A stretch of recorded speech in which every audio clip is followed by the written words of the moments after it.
Hello and welcome back to Double A Sports. I'm your host, Aiden Hammond, And I'm Aditya. and today we are talking playoff. Playoff Got the ball. first round of the NBA playoffs through four games. We just finished recording our NBA standings episode for the Western Conference, Yep. and now we're just kind of going right into it because the Detroit Pistons, it seems, are about to go down 3-1 in Orlando. Yeah. Aditya, So what are your thoughts? for some context to the people at home, it's currently 10:50 p.m. Eastern Time on April 27th. So That's the correct. game fours are all underway right now. Um, like Aiden said, we're kind of four games into each one at this point.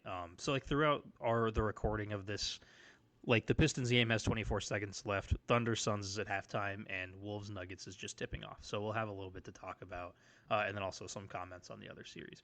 But as far as Pistons Magic goes, it's hard for me to figure this out because on one hand the Pistons are just playing so bad, and like Cade is really their only source of any type of offense, and Jalen Duren has been a nothing burger, and like nobody can really get a shot up. And so like part of it to me is like the Right. Pistons are just not playing up to par. Because the Magic offensively are not really doing all that well. They're shooting 32% from the field, it's 25% from three, and they're still winning the game just because the Pistons have 10 more turnovers than them. The Magic are winning the rebound battle. Like it's just they're doing the little things, and like I don't know if that like the Magic defense is good. I don't know if this is just them playing the way I thought they would play going into the season finally, or if there's like if the Pistons are just kind of being exploited for their weaknesses. Um, they yeah, I like the because I had the Magic as the two seed originally. That was my prediction, and they're playing like a two seed right now. Like they're playing Yeah. exceptionally well. If we're to assume that the Pistons aren't, there's not something going super wrong with the Pistons, and they're playing the same way they did all season. But like Yeah. Cade, I mean Cade has been asked to do so much. Like he he's their only really source of offensive generation at this point, and like you're not getting a whole lot out of the others. You're not getting a whole lot out of like Tobias Right. Harris has been okay, but like last season in the playoffs when they lost to the Knicks, he was like really like he was being that veteran and like taking over when he needed to, and like Jalen Duren, who is a most improved player candidate this year, has been kind of shut out this series. He's been doing nothing, and he hasn't really been able to generate a whole lot of his own offense this season anyway. But you're not getting really good minutes out of like Duncan Robinson, and like Dennis Jenkins was kind of relied on to be that point guard when Cade couldn't play, and he hasn't been doing a whole lot this series. Asar Thompson's never really been an offensive guy, and like you can hold the Magic to 30% from the field all you want, but if you can't go to the other side and put up a bucket either, then it really doesn't matter. And that's kind of where I'm at with the Pistons right now. Like their weaknesses are just kind of being highlighted right now. Yeah, that was kind of slam dunk. I, that was perfect. Um, Thanks, man. I agree with everything you said about Detroit. Um, I would say with Orlando, this happens occasionally in the playoff where a team kind of underperforms throughout the year after making kind of a big acquisition and then we'll turn it on. And but to this level where it's like, oh, they're the eighth seed, like I don't remember that ever happened.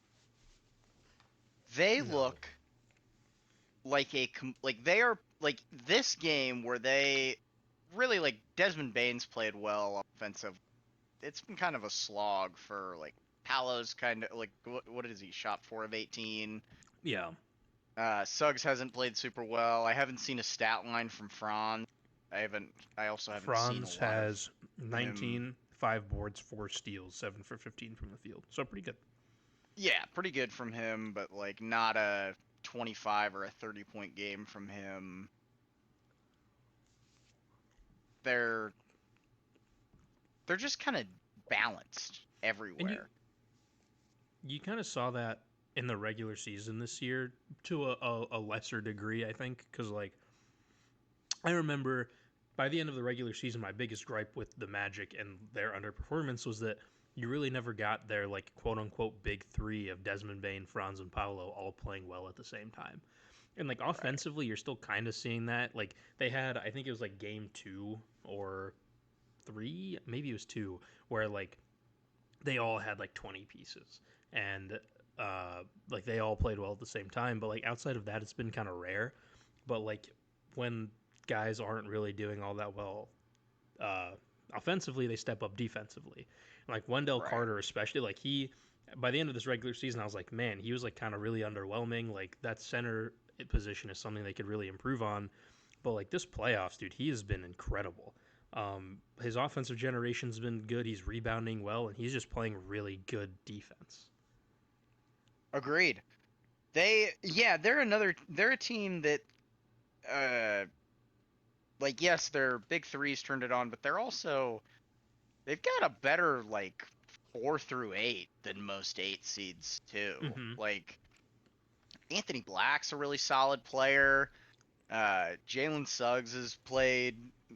He's a guy that's kind of like, took a minute to come into his own as an NBA player, but has ultimately, I think this year really turned into, we both thought he was going to be as respect. I remember we really liked him coming out of Gonzaga. Tristan da Silva's been a pretty nice rotation piece for them. Mm-hmm. Goga, like the Pacers legend. Pacers legend, Goga Batadze, like he's been pretty nice there this Yeah. year. In that rotation, Carr, as he said, not necessarily in the regular season as much, but in the playoffs for sure has been a very nice piece for them. Like they're a little deeper than a lot of teams in their position. I don't know. I think we could see a very uh, interesting run out of Orlando this. I'm not sure run ends in the second. Well, I mean, we'll get to the other matchups later, but the if they win the first round, their matchup is the winner of Cavs Raptors, which I think is very winnable for them if they can I keep agree. playing this way. So like it'd be kind of crazy to go 8 seed to conference finals after the coach was told like because at the end of the regular season the front office told Jamal Kane, no, Jamal Mosley. Mosley. They were like, yeah, if like barring some insane, incredible playoff run that like nobody could have ever seen coming, like even if you won a few games, like you're out. Yeah. So to go to to go from that to potentially conference finals would be insane. It is very impressive, and as you were saying, that ticked down on a 94-88 Orlando Magic. Yep. So they're now up 3-1. They're up 3-1 going back to Detroit.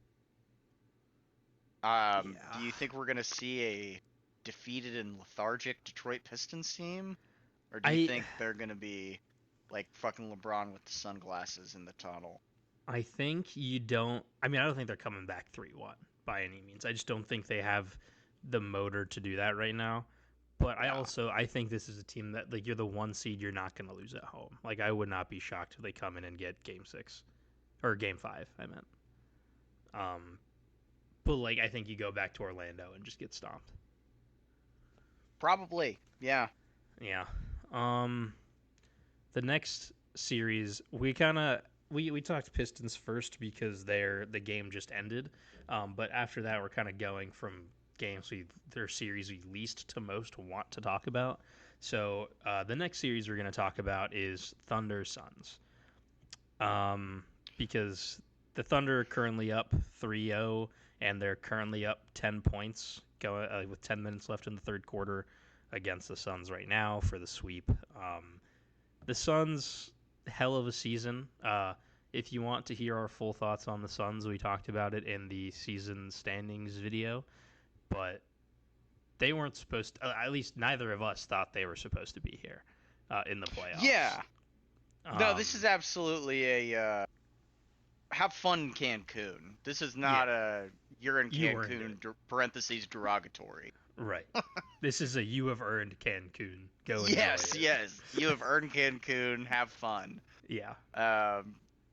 Yeah, they dramatically overperformed this year. It's going to be interesting to see what they're able to do in the off season. Kind Yeah. of, get better and build on this. But I think the outlook for the Suns long term is a lot better than I certainly would have thought a year ago. I agree. Yeah. And the Thunder, dude, they just are very good. They're the reigning champs that brought back the exact same team. They're still Yep. the best team in the NBA. I mean, And then just randomly added like, a pretty good guard. oh yeah, they got Jared McCain in the trade deadline. Right. Yeah. Yeah, the Thunder. God, I hate them. Grr. Tell them how you really feel, man. Yeah. Fuck them for what they did to the Grr. Pacers. Gah. Grr. Not my MVP. I'll tell you that much. Anyway. He's mine. Yeah, I refuse. I can't acknowledge it. Tyrese will be my. Honestly, this season. Tyrese is your 2020, Look, 2025, hey, 26 NBA. going from MVP. NBA Finals to bottom of the lottery, like that's first ever player to win MVP by not playing a game. Like I don't know, dude. Could be. Hey, he's got a case. If he got a vote, I would not disparage that person. Yeah. Speaking of which, the NBA, because I know you guys are all watching over there in the league office. Give us a vote. Yeah, give us 2 votes. Yeah, one for each of us. Yeah. Yeah, one for each of us because we're not gonna agree on everything. And Right. if you give us 1 vote, we're gonna have a fight. Yeah. But I guarantee you, we will take it more serious than whoever's gonna give like Andre Drummond a vote this year for MVP. Right. Like we'll take it seriously. Yeah. Right. So go ahead, just do it. Next series we got Celtics Sixers. Celtics are up 3-1 currently. The one game was a VJ Edgecombe masterclass. Dude, through 2 games, I was like, dude, this series is gonna be awesome. Yeah. And then game 3 happened, and it wasn't Game 4 happened. bad. Like, game 3 was not a bad game by any means. But it was one of those games where it becomes obvious that there is a clear separation in the 2 teams that are playing each other. Yeah. And that was it. Like, there was a point where it was like 101 in the Celtic, and Jason Tatum just just nailed a 3-pointer with a hand in his face. And I was like, you know what? That's the difference between these 2 teams is the Celtics have a guy that can make a play like that, and the Sixers just don't. Speaking of which, I shout out Jason Tatum. He has been, dude, like, for coming off an Achilles injury the way he has, and like making what I personally thought was too quick of a return just for his long-term health, and like, because I was like, oh, like he hasn't played in so long, it's gonna take him a lot of time to like condition and get back to the way he was, and like you don't, you're coming back early, you don't want to risk re-injury. He's picked up right where he left off, dude. He's been incredible when he came back like to the playoffs, like he's been great. He had 30 points and 11 assists in the last game. Like he's been lights out. Jaylen Brown still playing the way you expect him to play, taking a bit of a lesser role now that JT's back, but we all know what he is. Peyton Pritchard in game 4 had a 30 bomb. Like they're firing on all cylinders right now. One good thing for the Sixers, Joel Embiid made not his debut, I guess, but his first game in a long time in Game 4, and he had 26, 10, and 6. Bit of a rough game, obviously, just coming back from, I think he had appendectomy surgery or something, and so still fighting through recovery, I'd imagine, but he played, which was something. But yeah, I don't have a whole lot more to say about this series. The Celtics are kind of putting belt to ass. No, it's gonna be. I think Game 5's tomorrow. I think it's probably. Yeah. The next series we got Cavaliers Raptors, which I will say personally, is a much more interesting series than I thought it would be coming into this. Yes. The Cavs, because game one, I mean, the Cavs were up by like 20 something at one point. It was kind of a blowout. They ran away with it. Like the Raptors brought the score back a little bit at the end, but like I think there was a point where the Cavs were up like 22 or 24 or something like that. Like it was kind of over. But like they won the first two. Raptors went home and took two. I want to. I think we can kind of get into our discussion about Donovan Mitchell and James Harden in a second.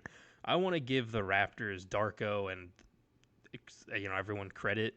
Colin Murray Boyles. I think coming into this season, I kind of joked about him. I was like, oh, the Raptors took their 6'7" player that they always take. Whatever. Who is this guy? Obligatory 6'7" Raptors draft pick. Yeah, but like he has been taking some of Jakob Poeltl's minutes through games 3 and 4. He's been incredible, dude. Coming in like he had, I mean, in game 2 he had 17 and 7 in that loss. In game 3 he had 22 and 8. In game 4 he had 15 and 10. Like he's coming in and playing really, really valuable minutes for this team and like stepping up to be like a supporting. Like Scotty Barnes been playing out of his mind. Like RJ's been playing really well, but it's like Scotty, RJ, sometimes Brandon Ingram depending on the game, and then Colin Murray Boyles. And like I think he's a guy that I think probably, I mean, at least by me, doesn't get the recognition that he probably deserves throughout the season. Like, I haven't really cared about him much, but he's like highlighting in the playoffs right now. Yeah, agreed. Now on to the Cavs. They started really strong through the first two games, right? Donovan Mitchell was playing well. He had 32 the first game, 30 the second game, and then it's been 15 points and 20 points on just like bad shooting. Jim's doing his thing, I guess. Like he had let me see here. He had 22 and 10 the first game, 28, 5 and 5 steals game 2, and then he had 18 and 4 and 19 and 8, which I guess is a good game. But like the last two games, like the Cavs have been getting outplayed. Like yeah, they do not look like a team that's going to contend, which I think was the goal when they traded Darius Garland. Yeah.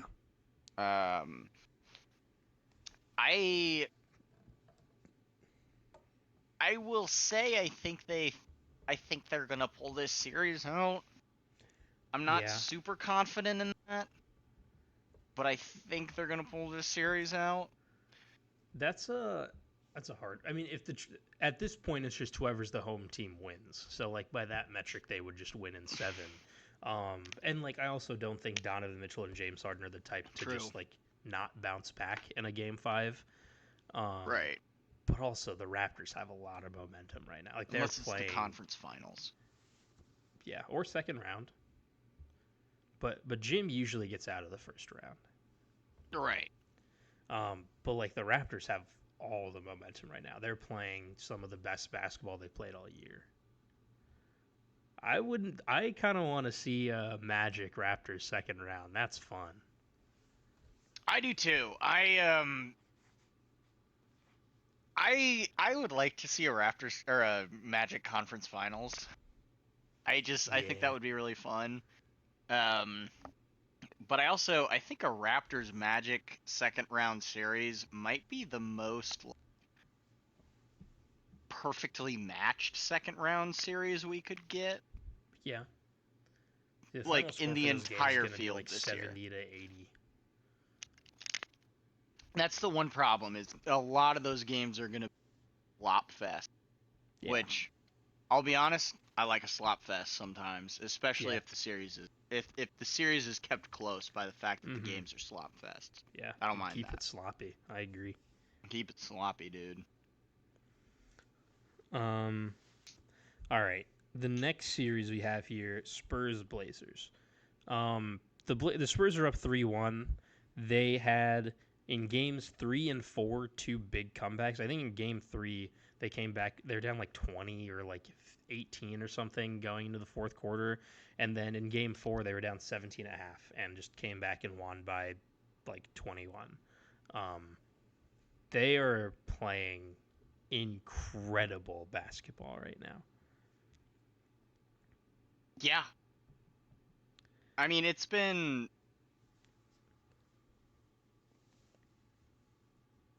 one of the Oh, there you most go. Okay. competitive series up to this point. Um, yeah, it's the kind of first round series that makes you excited for the rest of the playoffs because Yeah. there's some slop fest, but when you get a 17-point comeback, it's just it's nice to see. Yeah. And I mean, Victor Wembanyama has been incredible. Right, Game 4 he had 27 points, 11 boards, 7 blocks, 4 steals. That's insane. He, I mean, pretty consistently through this playoffs has been a very key defensive anchor. He missed some of game. He missed game 3. He went out with that concussion, and then game 2 he went out with a concussion. Game 3 he missed completely. But game 1 he had 35. That was I Yeah, think that was the most points by a Spurs rookie or by a Spurs playoff debut ever. And the it Spurs have was. some Yeah, history. That's not they do. Yeah. an easy thing to claim. So he's been really good. Dylan Harper in the game. Oh my God, Was game it in 3. game? Yeah, game 3. He had 27 and 10 as a goddamn rookie. That's insane. Game 4, De'Aaron Fox really stepped up. Everybody's just kind of taking their turn stepping up. Steph Castle's been pretty consistently good. He had 33 in Game 3 as well. He's been consistently good in all 4 games. They're playing some incredible basketball right now. And I don't want to take That's anything away from the Blazers, but this series is all about the Spurs. it is. The Spurs are such a well-constructed team. Their best player is an unguardable defensive monster, and their next 4 best players are all good guards, which in terms of a playoff roster, offense-wise, that's about exactly what I want. If you give me like LeBron James, and then you're like, all right, and get 4 good guards. I don't even need a center. And Vic's, obviously the center, so it's a little bit different. But I just Vassell and Castle and Fox and Harper, and then they also have Keldon Johnson, who isn't a guard. Nice addition. They've got Barnes. They've got Bryant. They just have a bunch of They good have Luke guys. Cornett. They have Luke Cornett, dude. They are a well constructed roster around Victor, and I think that it's impressive what they're doing. I think we're on a collision course for a Spurs Thunder conference finals, and I think there's a good chance San Antonio will come. I'm not gonna count my eggs before count my chickens before they hatch, but uh, I think if there is anybody in the NBA that can beat Oklahoma City this year, it's San Antonio. Yeah, I kind of agree. From the Portland side, Scoot's giving you some really good minutes. Drew Holiday at 35 or whatever is having his best playoff series since Milwaukee. He's kind of been Yeah. probably their second best player up to this point. Denny is kind of continuing his all-star form, even though he is a free throw merchant and a loser, but that's okay. Um, but yeah, Donovan. I mean, the thing is, even they're Donovan Clingan is doing the best he can. Right. like, it's just I don't know. The Spurs are just a different creature right now. Yeah. Um, the next series we have Knicks Hawks tied at 2-2 right now. Um, Oh, this series has been so much fun. I love the Hawks. I like Jalen Johnson. I've been a Kuminga advocate since his time in Golden State. Shout out Steve Kerr. CJ McCollum has taken Trae Young's mantle as the father of New York City. He had a game winner in game 2 or game game 2, and then in game 3 he had like their last like 6 points or whatever before like for their comeback win. Yeah. They Game 4 the Knicks bounced back. I mean, they're not a team that's going to go down easily. Cat had a 20-point triple double, but I think, I mean, I know we've both held this belief for a while now, but I think it's really coming to fruition that, like, Jalen Brunson, like any other short 6'1" guard in NBA history, can't be the best player on a team that wins a championship. Yeah, Becky Hammond vindicated. Yeah, like they are kind of like the Knicks are as long as he is your best player, you're not winning a championship. Yeah, absolutely. Like in the 2 games this series that the Knicks have won, like Brunson was really good in game 1. I don't want to take that away from him, but like you're not winning those games without Cat's performances. Like Cat has been right. They're probably their most important player in the series so far. I think you need to see a lot more out of Mikal Bridges. Like I know, like game 3 was the big meme because he had like 0 points, 0 assists, 0 steals, whatever. Like, but like like this, like the Mikal OG Anunoby duo has struggled this series, and like I think you're getting like the defensive pressure of like Jalen Johnson and Kuminga and Dyson Daniels and like it's becoming a lot for them. So I'm excited for Game 5. The Hawks, both of their wins have been by 1 point, and the Knicks games, their wins have been like a little bit more handed. Like they've actually won their games and not just been like comebacks. So I think the Knicks are still gonna win this series. They're the better team for sure. They just had a few things not go their way, but like the Hawks have made this series so fun.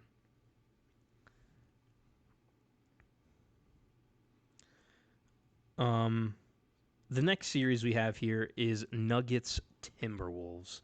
The Timberwolves are currently up 3-1. Game 5 is happening right now. At the end of the first quarter, the Nuggets are up 34-29. However, the Timberwolves don't have Anthony Edwards or Dante DiVincenzo. Yeah, we covered the Timberwolves a lot on the last episode and kind of this series for them, and it sucks that Edwards and DiVincenzo both went down. They were a team that I think was well set up to be entertaining in the second round and potentially the conference finals. But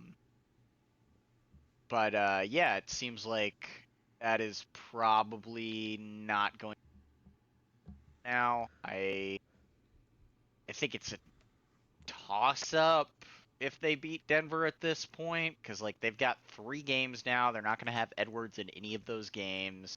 Yeah, but they do only need to win one. They only need to win one, but like full powered Nuggets versus a dramatically underpowered Timberwolves. Yeah. It could be interesting.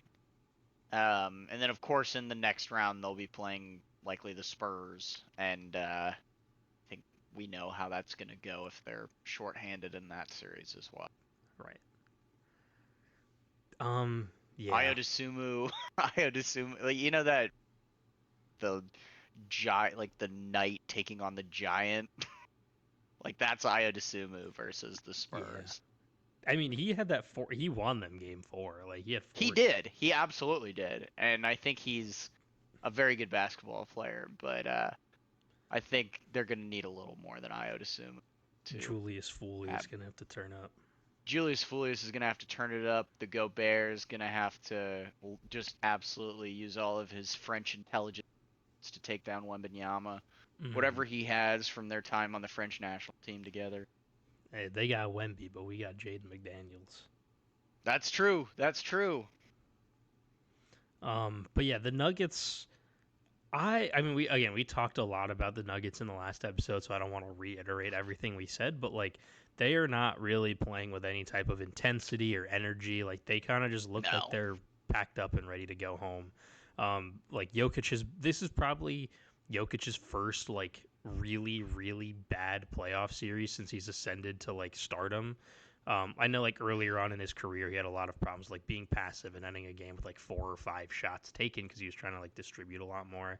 That kind of went away once he like was in MVP conversations and stuff. But like this is with much lower stakes, I guess, because it's not the finals. But like this is very much so his like 2011 LeBron series to me.